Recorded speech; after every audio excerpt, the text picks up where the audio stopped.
भिवंडी तालुका के renaissance company के pass वाशेरे गांव में थाने महानगर पालिका द्वारा 86 एकड़ जगह में बनाए गए डंपिंग ग्राउंड को लेकर पड़घा परिसर के आतकोली गांव, भदाने गांव, जूपाड़ा, शेरेकड़ पाड़ा, चिड़ाल पाड़ा, पीसे, किरौली, आमने पाड़ा, वाशेरे, सापे, तलौली, अर्जुनली, पड़घा, कुरुंद, दलेपाड़ा, वफाले, आन्हे, वांद्रे, सोरगांव के स्थानिकों में भारी आक्रोश। इसी को लेकर आज दिनांक 7 अप्रैल 2025 को पीसे गांव के विजय पाटिल, आतकोली गांव के रमेश शेलार, सापे गांव के भास्कर माली, आतकोली गांव के प्रकाश भोईर, आमने गांव के एडवोकेट संदीप जाधव तथा डंपिंग विरोधी स्थानिक पंचक्रोशित संघर्ष समिति व आतकोली परिसर के स्थानिकों द्वारा डंपिंग हटाओ गांव बचाओ को लेकर एक दिवसीय धरने आंदोलन किया गया। इस धरने आंदोलन में मुख्य रूप से केंद्रीय पंचायत राज्य माजी मंत्री कपिल जी पाटिल, भिवंडी लोकसभा खासदार सुरेश बालिया मामा महात्रे, शिवसेना उपनेते प्रकाश पाटिल, शिवसेना उपनेते ज्योतिताई ठाकरे, शिवसेना उपनेते विश्वासजी थले, कुणबी सेना अध्यक्ष विश्वनाथ पाटिल, भिवंडी ग्रामीण आमदार शांताराम मोरे, मुरबाड आमदार किशन कथोड़े, कांग्रेस जिला अध्यक्ष दयानंद चोरघे, शिवसेना जिला अध्यक्ष कुंदन पाटिल, जिजा संघटना जिला अध्यक्ष मोनिका ताई पानवे, मजूर फेडरेशन थाने जिला माजी अध्यक्ष पंडित सेठ पाटिल, कांग्रेस नेते राकेश पाटिल, कृषि उत्पन्न बाजार समिति के सभापति सचिन पाटिल के साथ साथ भारी संख्या में अनेकों मान्यवर व सर्वपक्षीय नेता, कार्यकर्ता व पदाधिकारी तथा पड़घा व आतकोली परिसर के ग्रामस्थ मंडल, महिला व पुरुष उपस्थित थे। सभी लोगों ने थाने महानगर पालिका द्वारा बनाए गए डंपिंग ग्राउंड के विरुद्ध जमकर नारेबाजी की और भिवंडी तहसीलदार को लिखित पत्र देकर डंपिंग ग्राउंड को बंद करने की मांग की। तो वही आगे हम आपको बता दें कि थाने महानगर पालिका द्वारा बनाए गए डंपिंग ग्राउंड के विरुद्ध कांग्रेस थाने जिला अध्यक्ष दयानंद चोरघे व जिजा संगठन महिला अध्यक्षा मोनिका ताई पानवे ने लिखित पत्र देकर डंपिंग विरोधी स्थानिक पंचक्रोशित संघर्ष समिति को अपना समर्थन दिया। आइए देखिए इसकी एक रिपोर्ट। हा ठाणे जिल्हा म्हटला तर या ठाणे जिल्ह्यामधून मी तर हक्काने सांगितलं, ठाणे जिल्ह्यामधून आम्ही मुंबई पोहोचतो, ठाणा पोहोचतो, भाईंदर पोहोचतो, महानगरपालिका आम्ही पोहोचतोय। कारण या ठाणे जिल्ह्यामधून जर पाणी बंद केला तर यांना पूर्ण मुंबई खाली करावी लागेल। आज जर तुम्ही बघितलं असाल ठाणे महानगरपालिकेमध्ये अनेक मोठमोठे डेव्हलप होत आहेत, अनेक बिल्डिंग उभ्या होत आहेत आणि तुमच्याकडे जर नियोजनच नसेल, तुमच्याकडे जर घन कचरा टाकण्यासाठी व्यवस्थाच नसेल, मग तुम्ही हे मोठमोठ्या बिल्डिंगला परमिशन देतात कशाला? जर हे तुम्हाला परमिशन द्यायचे असतील किंवा जर तुमचा घन कचरा तुमच्या हद्दीमध्ये जर टाकण्यात जमत नसेल तर तुम्ही अशा परमिशन देणं बंद करायला पाहिजे। आमदार साहेब तुम्हाला मी विनंती करतोय, कारण हा आवाज, हा जनतेचा आवाज तुम्ही महाराष्ट्र शासनापर्यंत पोहोचू शकता ही आम्हाला खात्री आहे। परंतु हे सर्व पोहोचत असताना या जनतेचा थोडासा तरी विचार करायला पाहिजे, कारण या 87 एकरवर जर डंपिंग ग्राउंड झाला, तुम्ही आज एक दिवस इथं आल्यात। मी तर ठाणे महानगरपालिका आयुक्तांना आणि ठाणे महानगरपालिका महापौरांना विनंती करतोय की तुम्ही एक दिवस इथं वस्तीला राहून बघा, इथं किती घाण वास येतो इथं बघा। ती जनता इथं कायमस्वरूपी राहून आमच्या तुम्ही याच्याशी शरीराशी खेळता का, आमच्या आरोग्याशी खेळता का? म्हणून मी विनंती करतो या शासनाला, हा तर छोटासा आंदोलन आहे, परंतु जोपर्यंत आता डंपिंग ग्राउंड बंद करणार नाही तोपर्यंत हा लढा चालूच राहील। ह्या जागेवर जर त्या पूर्वकल्पनेने जर समृद्धी महामार्ग, बडोदा एक्सप्रेसवे याचं सर्कल इथं देण्यात आलेलं आहे आणि आजूबाजूला सर्व उद्योग, लाखो लोकांचा रोजगार या परिसराला आहे आणि याचा आरोग्याचा धोका या 25 गावाला येणार आहे। त्या आरोग्याच्या दृष्टिकोनातून जर इथं काय संकल्पना केली आणि याचा पर्याय म्हणून जर MSRDC या 55 गाव आपल्याला लागू झालेत MSRDC ने ऑलरेडी, तर 55 गावांच्या विकास आराखड्यामध्ये या 93 एकरवर जर तुम्ही 5 स्टार हॉटेल घ्या, 5 स्टार यंत्रणा घ्या, उद्योग उभारा, विकास मत इथं लोकांना रोजगार भेटा असा करा, पण या कचरा किंवा घाण नका टाकू, याची व्यवस्था कुठे दुसरीकडे करा। हे ठाणे महानगरपालिकेला जर आपण विनंती केली तर नक्की याचा मार्ग निघेल। मी माझा 2 शब्द एवढं संपवतो का हा लढा संघर्षाचा आहे। जर मनात इच्छा असली तर व्यासपीठावर बसलेल्या एवढे जण एक विचार केला तर हा विषय फक्त 10 ते 12 दिवसात संपून जाऊ शकतो. कारण याचा लढा सामान्य प्रकारचे पाटील साहेब आपण एकत्र असताना जेव्हा हायकोर्टाने ऑर्डर दिली होती सर्व अनुदानित बांधकामं तोडायला भिवंडी तालुक्यातली, तर लढा आपण एकत्र सर्व मिळून केला होता आणि तो सक्सेस झाला होता. त्यामुळे हाही लढा आपण सर्व एकत्र नेतृत्वाने जर तयार केला तर हा 10 ते 12 दिवसात संपू शकतो. पण ते इच्छाशक्ती प्रबळ ठेवा, एवढं मी 2 शब्द व्यक्त करतो. जय हिंद, जय महाराष्ट्र. उपस्थितच व्हायला नको होता. प्रकाश पाटील खरं म्हणजे त्यामध्ये खूप त्रुटी आहे, त्या कोणी तपासल्याच नाही. महापालिकेने सुद्धा हा संघर्ष व्हावा याच उद्देशाने मला वाटतं डम्पिंग ग्राउंड सुरू केलंय का असं त्याच्यामध्ये माझ्या मनामध्ये शंका निर्माण होते. आणि निश्चितपणे त्यातले काही मुद्दे मी काय माझ्याकडे जे आले ते सांगायला मला निश्चितपणे 20 गावांचा हा जीवन मरणाचा प्रश्न आहे. केवळ गावांचाच नाही तर 1-2 किलोमीटरवर पुन्हा पाणी पुरवठा मुंबईला होणारी धरणं जी आहेत ती सुद्धा याच भागामध्ये आहेत. आणि त्यामुळं हे विचार करताना ही जागा वर्ग जी झाली, इथून सुरुवात जी झाली तीच खऱ्या अर्थाने चुकीच्या पद्धतीने झाली. अतकोलीला जो 34-35 हेक्टर मला ते जमीन संपादित केलेली आहे. ही जमीन ज्यावेळेला संपादित केली असेल त्या टायमाला ग्रामपंचायतीचा कुठल्याही प्रकारचा ना अर्थ दाखला घेतलेला नाही. सगळ्यात महत्वाचा प्रश्न आहे तो, शासनाची जमीन असेल तरी त्या गावाचा त्या जमिनीवर ग्रामपंचायतीचा अधिकार असतो आणि तो विचार केला नसल्यामुळं ही तशाच पद्धतीने महापालिकेने घेण्याचा प्रयत्न केलेला आहे.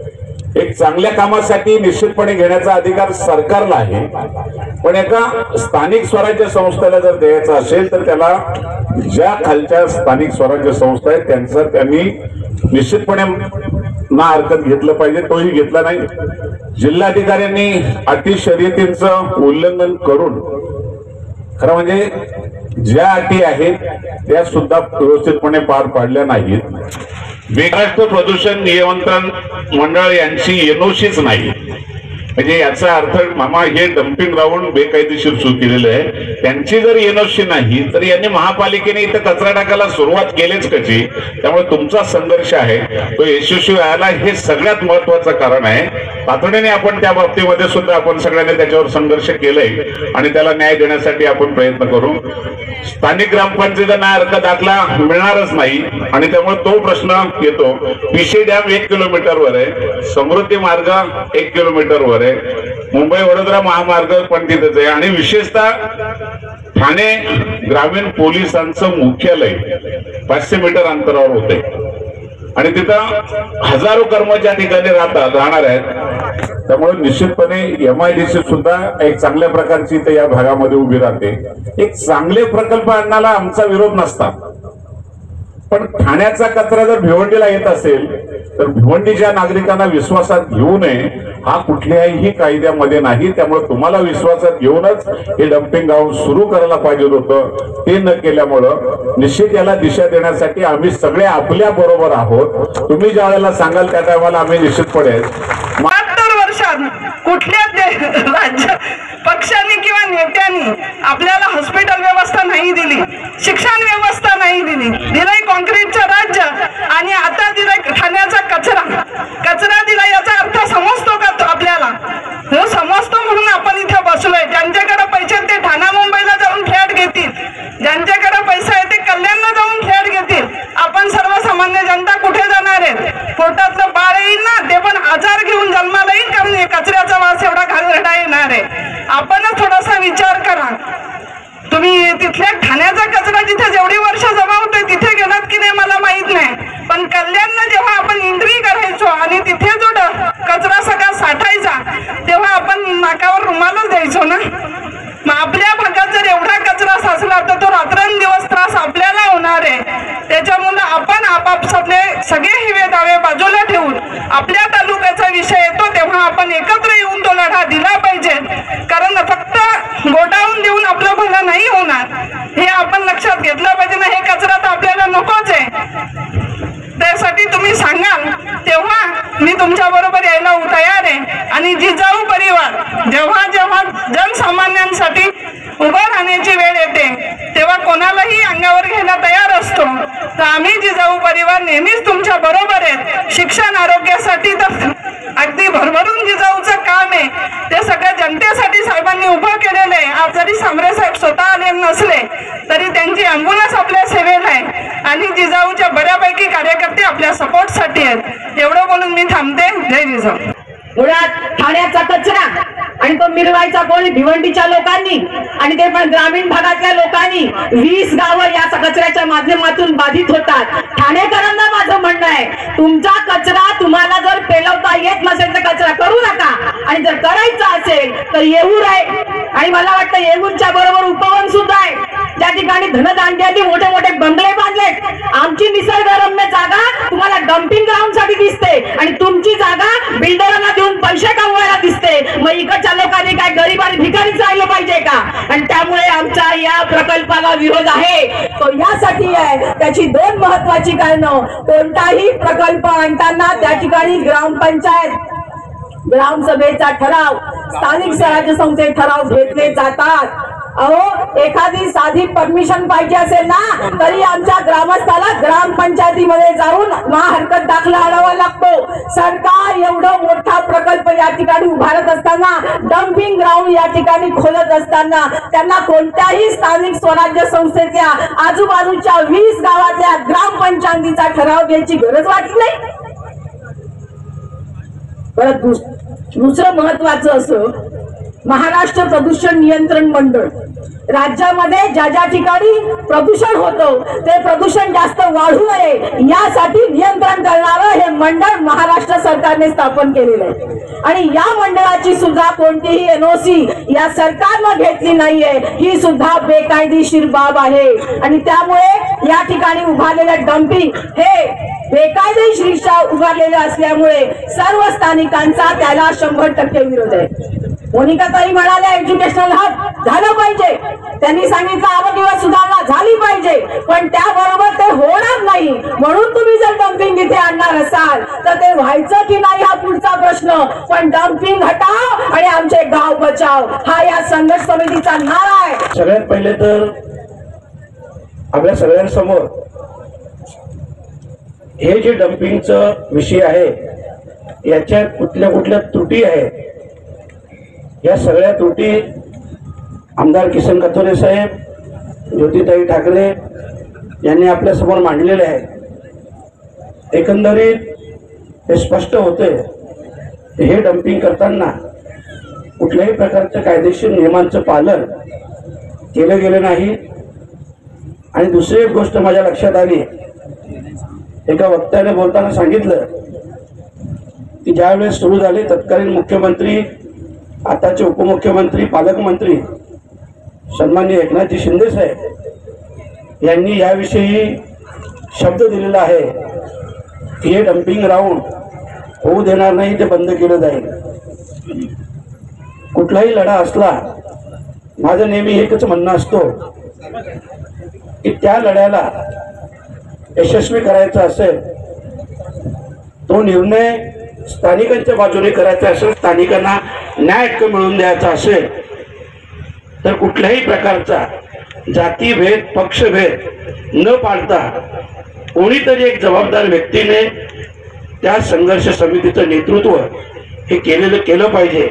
आता ह्या ठिकाणी या संघर्ष समितीमध्ये विजय पाटील असतील, रमेश शेलार, भास्कर माळे, प्रकाश भोईर, ॲडव्होकेट संदीप जाधव यांनी ही संघर्ष समिती उभी केली. आज या ठिकाणी एक आनंद वाटला की या तालुक्यातील, जिल्ह्यातील सगळ्या पक्षाचे सगळे प्रमुख नेते मंडळी व्यासपीठावर उपस्थित होत आहेत. एकंदरीत ही उपस्थिती बघितली तर आपल्या सगळ्यांना न्याय मिळेल हे आपण 100% सांगू शकतो. परंतु तरी सुद्धा मी खास करून शिवसेना नेते प्रकाश पाटील साहेब यांना विनंती, इथले नेते आहात, आम्ही पक्ष, जात, धर्म काही पाहत नाही, परंतु मला कल्पना आहे की आपण, माझं स्वतःचं असं वैयक्तिक म्हणणं आहे की आपण या लढ्याचं नेतृत्व करावं. आणि जर आपण नेतृत्व केलं तर माझा अनुभव आहे की जे हे डम्पिंगचा विषय चालू आहे आपण आपल्या नेतृत्वाखाली आम्हाला सांगाल तेव्हा आम्ही सर्व पक्षीय नेते मंडळी यायला तयार आहे.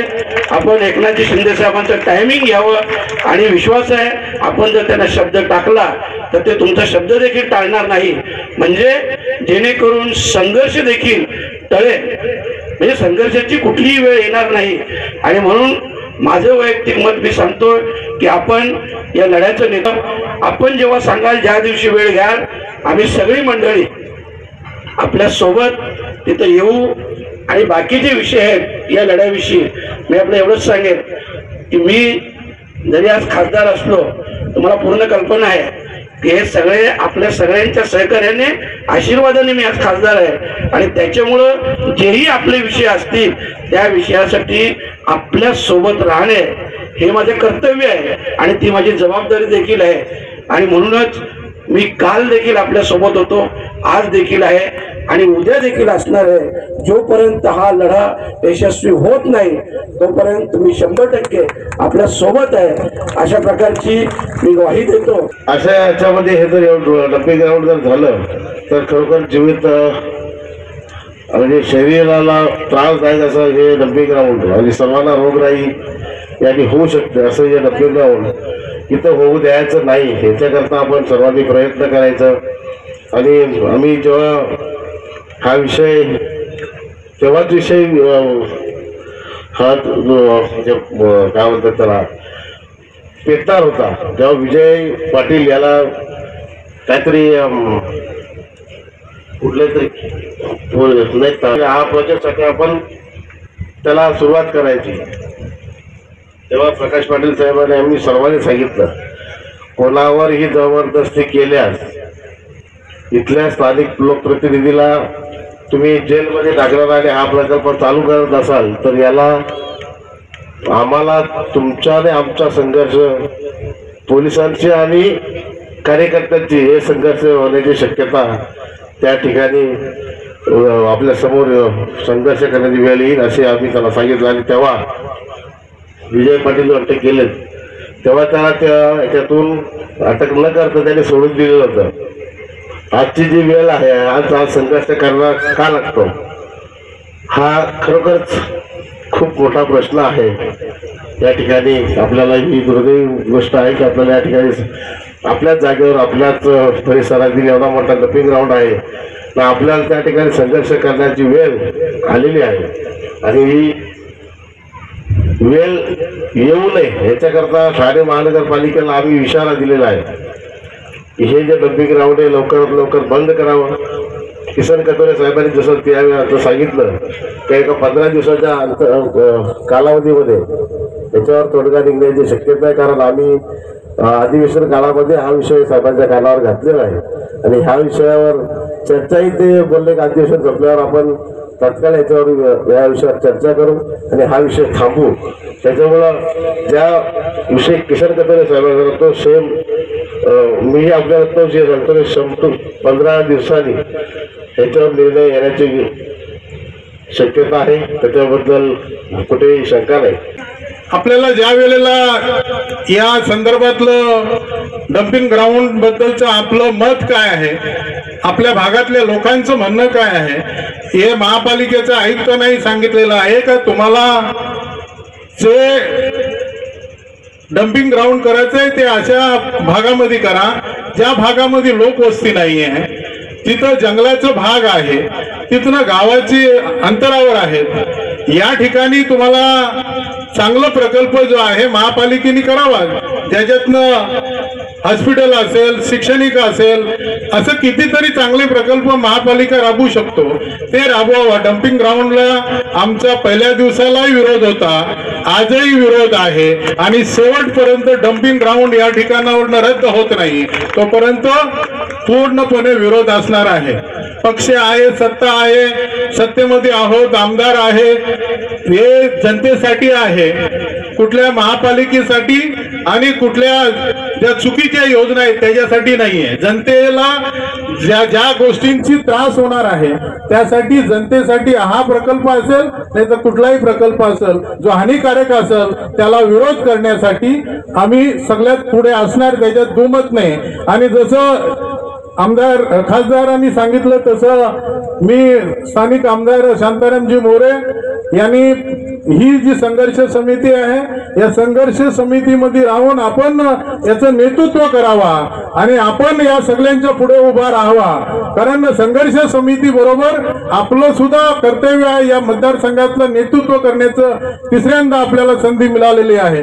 आपण या संघर्ष समितीच्या माध्यमातून पूर्णपणे या डम्पिंग ग्राउंडला विरोध करा, आम्ही सगळे लोक तुमच्या सोबत आहोत। आणि म्हणून हा जो विषय आहे हा विषय मंत्री महोदयांच्या कानावर घातलं होतं, त्यांचं विजेबरोबर बोलणंही करून दिलं होतं। आणि इथं लोकांचा विरोध आहे काय, सगळ्या मोठ्या मोठ्या जागा ज्या आहेत त्या ठाण्यामध्ये पण आहेत, ठाण्याच्या खाडी किनारीला पण आहेत, कुठे करायचा हा महापालिकेचा प्रश्न आहे, आमच्या इथं नको, कारण आम्ही कोणाला मार्गदर्शन करणं इथपर्यंत तेवढं तर नाही। आज आम्ही आम्हाला जे त्रासदायक आहे ते या ठिकाणावरनं तुम्ही इतर ठिकाणी हलवावा ही आमची मागणी आहे। डम्पिंग विरोधी जी संघटना आहे या संघटनेला ठाणा ग्रामीण काँग्रेस कमिटीच्या वतीने मी जाहीर पाठिंबा दिलेला आहे। माझ्या DY फाउंडेशनच्या वतीने सुद्धा त्यांना पाठिंबा देत आहोत। खरं तर या व्यासपीठावर अनेक वक्त्यांनी या डम्पिंग हटाव या ठिकाणी हा ठाण्यातील कुठल्याही प्रकारचा घनकचरा इथे येऊ नये याच्यासाठी सर्वांनी मार्गदर्शन केलेलं आहे आणि खरं तर चांगल्या पद्धतीने मार्गदर्शन केलेलं आहे। जे चांगले मार्गदर्शन केले असतील त्यांना माझा पाठिंबा देतो आणि ज्यांनी काही या ठिकाणी सरकारच्या माध्यमातून, कारण आमचे आदरणीय नेते प्रकाश पाटील साहेब हे आमचे नेतेच आहेत आणि त्यांनी सांगितलं की येणाऱ्या 10 ते 15 दिवसामध्ये आपण या ठिकाणचा जो काही प्रश्न आहे तो प्रश्न सोडवू। खरं तर साहेब सोडवलंच पाहिजे, कारण आपण भिवंडीतील किती उपकार मुंबई आणि ठाण्यावर किती उपकार केलं पाहिजे। पाणी पण मुंबईतच आपण देतो, ठाण्यामध्ये सुद्धा पाणी आपण भिवंडीतूनच देतो, मुंबईला सुद्धा पाणी भिवंडीतूनच देतो आणि अशा ठिकाणी जो घनकचरा जो भिवंडी या ठाण्यामधून जो घनकचरा या भिवंडीमध्ये येतो बघा, स्वच्छ शहर करण्यासाठी त्या शहरातील कचरा उचललाच पाहिजे, कारण आपण जर कचरा उचलला नाही तर स्वच्छ होणार नाही, कचरा उचलला नाही तर रोगराई होणार नाही। पण तो कचरा आमच्या भिवंडी तालुक्यामध्ये आणि येवण अशा ठिकाणी नका टाकू जेणेकरून त्या घन कचरा आपण जिथे टाकतो त्याच्या आजूबाजूला जवळपास शेकडो गावं आहेत। ठाण्याचा घनकचरा हा भिवंडीमध्ये आणण्यापेक्षा ठाण्यामध्ये अनेक फॉरेस्ट जागा आहेत। ताईंनी सांगितलं की मला वाटतं शेकडो, कुठला येऊर ना, ते येऊर ठिकाणी शेकडो जागा आहे। त्या ठिकाणी जर असे काही मोठे उद्योगपती, मोठे मोठे राजकारणी लोकांनी तिथे जर फॉरेस्टची जागा हडपून करून आणि जर तिथे ऐशोआराम करण्यासाठी तिथे जर आपण काहीतरी वास्तू बांधून ऐशोआराम करण्यापेक्षा त्या ठिकाणी अधिकाऱ्यांना माझी विनंती आहे, तहसीलदार साहेब थोडं लक्ष दिलं पाहिजे इथं जरा। तुम्हालाही माझी एक विनंती आहे की ठाण्यामध्ये अनेक जागा आहेत, तुम्ही या भिवंडीचे तहसीलदार आहेत, तुम्ही लेखी पत्र दिलं पाहिजे की जो आंदोलन झाला त्या आंदोलनामध्ये सर्व पक्षीय नेते होते आणि सर्व नेते पक्षांचं म्हणणं असं आहे की या ठिकाणी डम्पिंग ग्राउंड नाही पाहिजे, तर ते तुम्ही लेखी स्वरूपात कलेक्टरांना दिलं पाहिजे, वरती मंत्रालयामध्ये तुम्ही दिलं पाहिजे आणि या ठिकाणी कुठल्याही प्रकारचा या ठिकाणी डम्पिंग ग्राउंड आणि कचरा येऊ नये याच्यासाठी तुम्हीही मेहनत केली पाहिजे। खरं तर सरकार जर सांगत असेल की ही फॉरेस्ट जागा सरकारची असेल, ठीक आहे, असेल सरकारची असेल, सरकारच्या म्हणण्याप्रमाणे ही फॉरेस्ट जागा सरकारची असेल, तर या फॉरेस्ट पासून असणारी जी काही शेकडो गावं आहेत, जी काही नागरिक आहेत ती सरकारच्या बापाशी नाही, कारण इथे जो त्रास होईल तो नागरिकांना त्रास होईल आणि हा त्रास होऊ नये म्हणून सर्वपक्षीय आपण इथे आंदोलन घेतलेलं आहे. विविध आंदोलन आपण करत असतो. भिवंडी तर तोरण पावलचं आंदोलन खूप केलं पण काय फायदा होत नाही. आता काय होत नाही ते तुम्हालाच माहिती आहे, त्याच्यामध्ये आता बोलून काही अर्थ नाही. आपण काही इथं राजकारण करायला आलो नाही. या ठिकाणी कचरा येऊ नये याच्यासाठी आपण इथे आलेलो आहे. स्थानिक इकडचा आमदार साहेब जरा खाली चालले तुम्ही, पण तुम्ही जरा थोडं जातीने लक्ष द्या. आणि जसं पाटील साहेबांनी सांगितलं की तुम्ही या संघर्ष समितीला तुम्ही लक्ष दिलं पाहिजे, या दृष्टीने आमचं सुद्धा सर्वांचं म्हणणं आहे की तुम्ही स्थानिक आमदार या नात्याने तुम्ही लक्ष दिलं पाहिजे. आमचे नेते आदरणीय जसं की सर्वपक्षीय नेत्यांनी सांगितलं की या आंदोलनाचा जर कोणी नेतृत्व करावं तर प्रकाश पाटील साहेबांनी करावं. तर साहेब आमचाही सुद्धा तुम्हाला पाठिंबा आहे. आमचे माजी खासदार आदरणीय कपिल पाटील साहेब यांना सुद्धा विनंती आहे की साहेब खरोखर हे या ठिकाणी असणारी गावं खूप त्रस्तदायी रोगराई होईल, त्याच्यामुळं आपण सर्वांनी त्यांना पाठिंबा दिलं पाहिजे आणि ह्या ठिकाणी हा घन कचरा येऊ नये याच्यासाठी आपण सर्वांनी लक्ष दिलं पाहिजे. धन्यवाद. सन्मानित तहसीलदार कोल्हे साहेब यांच्याकडे. कोल्हे साहेब आपल्या सर्वांच्या समोर हे संघर्ष समितीने जे निवेदन दिलेलं आहे हे निवेदन वरिष्ठ स्तरावर पाठवून आपल्या भावना आणि मागण्या या वर कम्युनिकेट करण्यात येतील, वर पोहोचवण्यात येतील. सरकारचे प्रतिनिधी म्हणून मी स्वीकारलेलं आहे. सुप्रीम कोर्ट ने निर्देश दिए थे, अभी डेट मुझे याद नहीं, एक सर्टन डेट के अंदर हर एक महापालिका ने अपना अपना सॉलिड वेस्ट मैनेजमेंट का प्लांट लगा के उनके वहाँ पे जो कचरा इकट्ठा हो रहा है वो कचरे को सेग्रीगेट करके उसके फर्टिलाइज़र बनाना है, पावर बनाना है, जो भी करना है वो महापालिका तय करे. लेकिन पूरे देश की मैं बात नहीं करूँगा, थाने डिस्ट्रिक्ट में एक भी महापालिका ने आज तक ऐसे इस तरह का कोई प्रोजेक्ट किया नहीं. और आज थाना महापालिका को ये दिक्कत होने लगी है कि वहाँ कचरा उनका कहाँ डालने का, तो वो कचरा भिवंडी के इस गाँव में आ रहा है. अभी सुप्रीम कोर्ट की गाइडलाइन भी है और सेंट्रल पोल्यूशन कंट्रोल बोर्ड और स्टेट पोल्यूशन कंट्रोल बोर्ड इनकी भी गाइडलाइन है कि जहाँ पे डंपिंग ग्राउंड होता है वो डंपिंग ग्राउंड के आसपास 1 किलोमीटर के रेडियस में कोई भी लोक वस्ती नहीं होनी चाहिए. वहाँ पे गांव नहीं होना चाहिए जहाँ पे लोग रहते हैं, ये वस्ती नहीं होनी चाहिए. और यहाँ पे लगभग 12 गांव ऐसे हैं तो 1 किलोमीटर के रेडियस में दायरे में आते हैं. तो हमारे सहयोगी ने हाई कोर्ट में भी पिटीशन डाली है. हाई कोर्ट ये जो हमारा पॉइंट है उसको एक्सेप्ट करके निश्चित तौर पर इसको स्थगिति देगा, और नहीं स्थगिति देंगे तो यहाँ पे हमारा आंदोलन एज अ भूमिपुत्र हमारा आंदोलन चल रहा है, वो तो चलता रहेगा जब तक ये डंपिंग ग्राउंड बंद नहीं होता. लेकिन साइमल्टेनियसली हम लोग आंदोलन के साथ साथ कायदेशीर दृष्टिकोण से भी कोर्ट में गए हैं और राज्य सरकार के पास भी हम लोग चर्चा करके इस मुद्दे का हल निकालने के लिए इस डिस्ट्रिक्ट के गार्डन मिनिस्टर और यूडी मिनिस्टर एकनाथ शिंदे साहब इनसे भी मुलाकात करेंगे, सम्मानीय मुख्यमंत्री जी से भी मुलाकात करेंगे. दोनों भी नेता संवेदनशील हैं.